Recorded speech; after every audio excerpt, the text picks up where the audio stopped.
ईशा प्रिया और करण को कमरे में छोड़कर बाहर आती है। देखिए, अब घबराइए मत, आपके हाथ कांप रहे हैं, आराम से, ऐसे तो मैं ही डर जाऊंगा। तो शुरू कीजिए, आपके मन में कोई सवाल हो तो पूछिए, मैं तैयार हूँ। पहले ही आप मेरे बारे में सब कुछ जान ले तो अच्छा होगा, वरना बाद में सिर्फ अफसोस रह जाता है। आपको एक 12 साल छोटी लड़की से शादी करने में हिचकिचाहट नहीं हो रही? मतलब कि कहाँ मैं 18 साल की स्टूडेंट और कहाँ आप 30 साल के बिजनेसमैन, कुछ ज्यादा ही फर्क नहीं है हम दोनों में? अरे, मुझे नहीं पता था आप अपनी उम्र को लेकर इतनी इनसिक्योर है। 16 पर डन करते हैं। फिक्र मत कीजिए, आपकी एग्जैक्ट एज से कम एज ही बताई गई होगी मुझे। 1 मिनट, आप यहीं रुकिए। प्रिया पीछे मुड़कर अलमारी खोलती है और अपने 10th के एडमिट कार्ड करण को दिखाते हुए कहती है, एज मेंशन है एडमिट कार्ड में। व्हाट नॉनसेंस, इतना झूठ! मुझे तो बताया गया था कि आप 24 साल की है और मुझे लगा कि कम से कम आपकी उम्र 26 साल की तो होगी।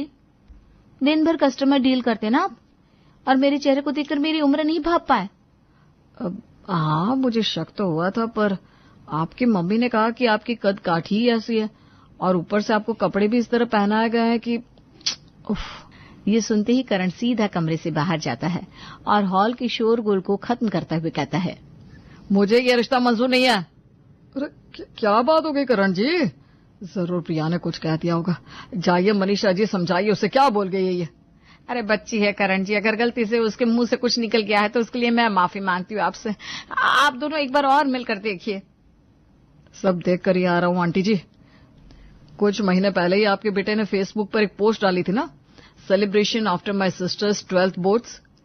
मुश्किल से स्कूल खत्म नहीं हुए लड़की के और आप उसकी शादी करने पर तुल गए। हद होती है किसी चीज की। 12 साल का फर्क हम दोनों में। ऐसे कोई बूढ़ी भी नहीं हो गई प्रिया जो आप ऐसे हड़बड़ा रहे हैं। मुझे खुद के लिए एक मैच्योर लड़की चाहिए, एक स्कूल जाती बच्ची नहीं। चलिए पापा, चलिए मम्मी। और रिश्ता तोड़कर करण वापस लौट जाता है। दरवाजे के पीछे छिपकर सब देख रही प्रिया की खुशी का ठिकाना नहीं रहता। करण जी ने तो दिमाग सही चलाया। थैंक गॉड, भगवान मैं नहीं फंसी, वरना ये सब मिलकर मेरा कुचुम्बर बना देते। जानबूझकर नजरें झुकाकर प्रिया कमरे से बाहर आती है। करण जी कहाँ गए मम्मी? नेक की तैयारी करने बाहर गए हैं क्या? तेरा रिश्ता टूट गया बहन।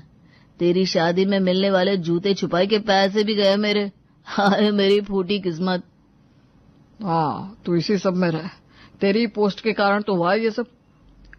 फोन चलाने की जगह अगर 12वीं में पढ़ लेता तो 80% मार्क्स तो आ जाते हैं। ओहो क्या भैया, आप मुझे ये बात पहले बता देते ना। 80% लाने से जैसे प्रिया की शादी फिक्स हो रही है, मेरी भी हो जाएगी, तो पक्का मैं 80 क्या 90% ले आता। कभी तो पढ़ने की बात कर लीजिए देवर जी। ये सोचिए आगे क्या करना है। अनपढ़ गवार के पीछे बीवियां नहीं आती। इसी बात पर आज की सभा समाप्त होती है। मैं क्या कहता हूँ पापा, अभी कुछ दिनों के लिए रिश्ते की बात को यहीं रोक देते हैं। एक बार माहौल ठंडा हो जाए बस। हाँ भाई, तुम जाओ अपनी बहन को संभालो, मैं उस करण की क्लास लगाता हूँ। खुद की माँ तो बाप से 10 साल छोटी है और अपने के वक्त नौटंकी सूझ गई मिस्टर को। 2 दिन बाद रात के 9 बजे पूरा परिवार एक साथ बैठकर कपिल शर्मा शो देख रहा था। तभी प्रिया कहती है, मैं क्या कह रही थी पापा, पहले तो आपने बोला कि शादी होने वाली है इसलिए मैंने कॉलेज में एडमिशन नहीं कराया। अभी तो ये प्लान रुक गया है ना, तो मैं एडमिशन करवा लूं क्या? ठीक है, करवा ले, पर शहर से बाहर जाने की मत सोचना। एक रिश्ता कटा है तो क्या हुआ, मेरे पास ढेरों रिश्ते पड़े। अब तू बाहर रहेगी तो तुझे फोन करके बुलाना पड़ेगा, फिर बात पक्की नहीं हुई तो वापस छोड़ कर आना पड़ेगा। तेरा भाई यही करता रहेगा तो पढ़ेगा कब? ये ऐसे भी कौन सा पढ़ता है पापा, मेरी तो मजबूरी है। ये तो कॉलेज ज्वाइन कर सकता था ना। तू अपना देखना प्रिया, मेरे पीछे क्यों पड़ जाती है? मुझे नहीं करनी यार पढ़ाई, मैं बिजनेस संभाल लूंगा। कल से मैं दुकान आ रहा हूँ भैया। बिजनेस के लिए मैं और पापा काफी है। तेरी पढ़ाई की उम्र है तो पढ़ाई पूरी कर। एक कॉलेज में बात की है मैंने अपने दोस्त से। ऐसे तो एग्जाम के बिना एडमिशन नहीं होते उसमें, पर 10-12 लाख देकर मैं तुझे घुसा दूंगा। एक बार वहां से डिग्री मिल जाए ना, फिर फ्यूचर सेट है तेरा। और मैं जो 10-12 लाख बचा रही हूँ उसका क्या भैया? अरे बेटा, वो पैसे तेरी शादी में लगेंगे ना। पता नहीं लड़की क्यों पैदा होती है, हर चीज के पहले शादी आकर खड़ी हो जाती है।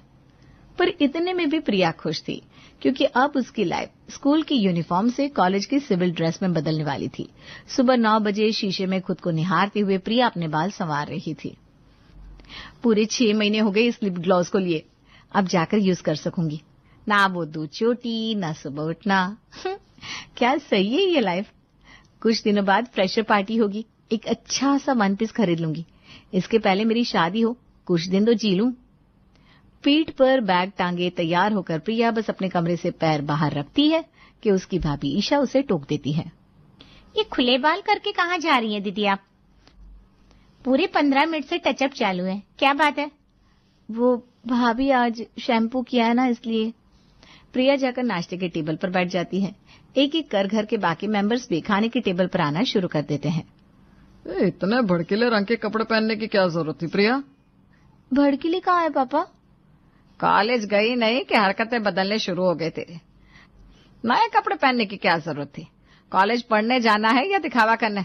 ऐसे ही जाकर फिर लोगों की नजर लगती है। ये टॉप आपने मुझे 3 साल पहले मेरे बर्थडे पर गिफ्ट किया था मम्मी। इसके नीचे एक होल भी हो गया है। मैंने सोचा कुछ दिन बाहर पहन लेती हूँ, फिर घर पर निकाल लूंगी। अपने परिवार के सदस्यों के टोका टोकी से प्रिया का मन दुख हो जाता है और वो जाकर ड्रेस चेंज कर लेती है और बाल बांधकर कॉलेज चली जाती है। ये पहली बार नहीं था। प्रिया बचपन से ही इस माहौल को देखते आई थी। तब तो सब कुछ बचपने में ही निकल गया, पर अब धीरे धीरे उसे चीजें समझ में आ रही थी। कर अपने कमरे में चली जाती है और अपने लैपटॉप पर मूवी देखते हुए सो जाती है।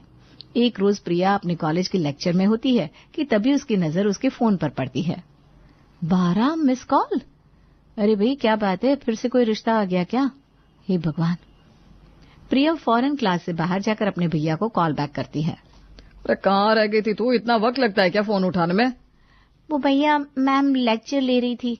हाँ, जैसे तुम ही कॉलेज गई हो, हम तो कॉलेज कभी गए नहीं। देख, मैं ये कह रहा था कि तुम कॉलेज में ही रहना, मैं तुम्हें कॉलेज से पिक कर लूंगा। आज लंच बाहर करने का प्लान है। अरे वाह भैया, हम रेस्टोरेंट जा रहे हैं। तो वो नया love is in the air चलते ना, उसका इंटीरियर बड़ा सही है। नहीं, उस रेस्टोरेंट में कभी किसी और वक्त चलेंगे। इस बार तो तेरी भाभी ने कहीं और का प्लान कर लिया है। 2 दिन से मैं कह रही थी बाहर खाने चलते हैं, तब किसी ने हामी नहीं भरी, और आज भाभी का मन हो गया तो सब बाहर जा रहे हैं। सही है। कभी पापा के मन के ढाबे पर जाते हैं, कभी मम्मी के मन का खाना घर पर बैठकर खाते हैं।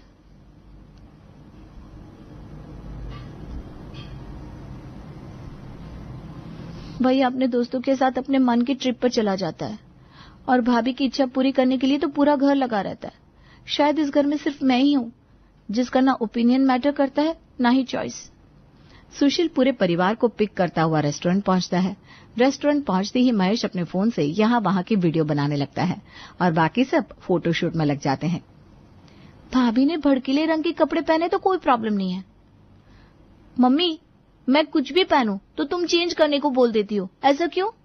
अपना घर छोड़कर आई है वो, अब उसके कपड़े पहनने में भी रोक टोक लगा दे क्या हम? अपने घर वालों का ये दोहरा रूप देखकर प्रिया कोने में जाकर बैठ जाती है। अब ये प्रिया को क्या हो गया सुशील? जब से आई है एक शब्द भी नहीं बोल रही है। हुआ होगा कॉलेज में कुछ। कॉलेज के ड्रामे कम होते हैं क्या? उसे छोड़िए, आप फोटो लीजिए। आप लोग घूम फिर कर मेरे कॉलेज के पीछे क्यों पड़ जाते हैं? जाना ही नहीं है मुझे कॉलेज। ये कहकर प्रिया रेस्टोरेंट में ही रोने लगती है। ओहो हो गया बेड़ा गर्क, गई इज्जत। मेरी फ्रेंड का रेस्टोरेंट है ये दीदी, यहाँ तो तमाशा नहीं करना चाहिए था आपको। जितनी बड़ी होती जा रही है आप, उतना ही बचपना बढ़ता जा रहा है आप में। और अपने परिवार के सदस्यों के ऐसे बिहेवियर के कारण धीरे धीरे प्रिया के अंदर का कॉन्फिडेंस और लाइफ की ओर उसका इंटरेस्ट खत्म होने लगता है। अब वो कॉलेज भी ज्यादा जाती नहीं थी, ज्यादातर वक्त घर पर ही रहती थी। रविवार की सुबह प्रिया के फोन पर उसकी फ्रेंड निकिता का कॉल आता है। हेलो प्रिया, हम सारे फ्रेंड्स ना आज हाइकिंग करने की सोच रहे हैं, तू चलेगी क्या? नहीं यार, मैं जाकर क्या करूंगी, तुम सब जाओ। अरे चलना यार, तू कहीं जाना ही नहीं चाहती। मूवी या पिज्जा पार्लर नहीं जा रहे हम, कॉलेज के पीछे वाली पहाड़ी पर चढ़ाई करने जा रहे हैं। शाम तक लौट भी आएंगे। कोई लड़का भी साथ में नहीं है, सिर्फ लड़कियां हैं। तू ही तो कहती है तुझे पहाड़ और जंगल बड़े पसंद है। चलना यार, मजा आएगा। इतने दिनों से उदास प्रिया जरा सी मुस्कान लिए बस अपने कमरे के बाहर पैर रखती है कि अपने खुद के घर वालों की शक्ल देखकर उसके अंदर की वो खुशी मर जाती है। पूछकर कोई फायदा ही नहीं है। जैसे ही कुछ कहूंगी घर वाले किसी न किसी चीज का हवाला देकर मना कर देंगे। क्या करूं? अरे बेटा उठ गई तू? मैं क्या कह रही थी, आज तेरी भाभी को ना किटी पार्टी में जाना है और मुझे सत्संग में, और ये काम वाली ना आज 11 बजे के बाद आएगी, तो तू दूध वाले से दूध ले लेना और काम वाली से काम करवा लेना। कोई जब तक इसके सर पर खड़ा ना रहे ना, इससे काम नहीं होता। पर मुझे भी तो कोई काम हो सकता है ना मम्मी। मतलब आज तो दुकान भी बंद है, भैया भी तो करवा सकते हैं ये सब। वो मैंने सोचा है कि आज अपने फ्रेंड्स के साथ ग्रुप स्टडी करूंगी। 6 दिन काम करता हूँ भाई मैं, संडे को मुझसे काम नहीं होगा। फिलहाल मेरा सोने का प्लान है और पता नहीं कब किस फ्रेंड का फोन आ जाए और बाहर का प्लान बन जाए।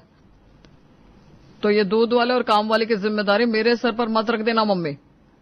तेरे पापा को तो जानती है ना बेटा, वो कहीं भी 2 मिनट से ज्यादा बैठ नहीं सकते, तो घर को तो तुझे ही संभालना पड़ेगा। मुझे पता है तू मेरी सबसे सयानी बेटी है, तू सब काम करवा देगी। मेरी तो लाइफ ही नहीं छोड़ी किसी ने।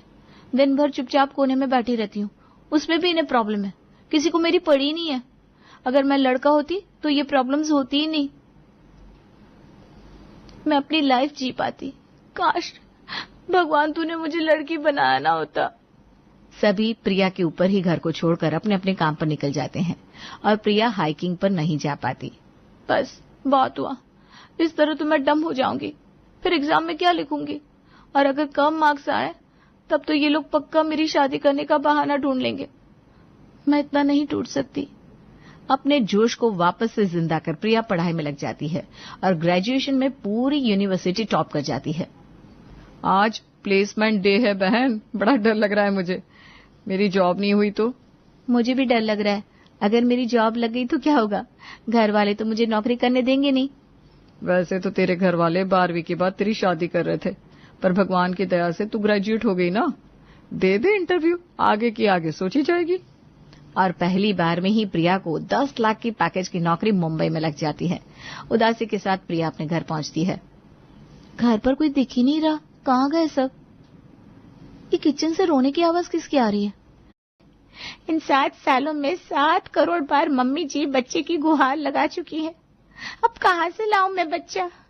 कभी कभी तो लगता है मेरा अस्तित्व इसको के आगे है ही नहीं। हाँ भाभी, वो तो है। बहुत बड़ी गलती कर दी मैंने शादी करके। जब पति से पैसे मांगने पड़ते हैं और उस वक्त पति मजाक में आपकी इंसल्ट कर देता है, तब जो गुस्सा आता है ना, उसे खून के घूंट की तरह पीना पड़ता है। सुशील दिन में 10 बार कह देते हैं, सारे खर्चे उठाता हूं मैं तुम्हारे, तुम मुझे एक बच्चा नहीं दे सकती। काश मैं उस वक्त पढ़कर जॉब ले लेती, तो आज कम से कम दोनों तरफ के धक्के तो नहीं खाने पड़ते। आप तो शादी ही मत कीजिएगा दीदी। तो किसे करनी है अभी शादी?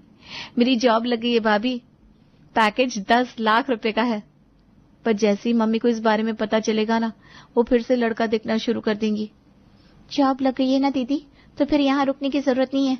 मेरा एक कजिन मुंबई में रहता है, उससे बात करके आपके रहने खाने का इंतजाम करवा देती हूँ। आप यहाँ से चली जाइए, 2-3 महीने में सब शांत हो जाएगा। आप ये क्या कह रही हैं भाभी? और जो बदनामी होगी मेरे पीछे, जो हंगामा होगा, उसका क्या? इस घर के लोगों को अपनी इज्जत की बड़ी परवाह है। ये खुद बाहर जाकर किसी को इस बारे में नहीं बताएंगे, उल्टा सबसे कह देंगे हमारे बेटे को नौकरी लगी थी, हमने उसे बाहर भेजा है। आप ना दूसरों की फिक्र करना छोड़ दीजिए। इस घर में लोग सिर्फ खुद की सोच रहे हैं। और अपने अस्तित्व के लिए लड़ती प्रिया आज आजाद हो जाती है।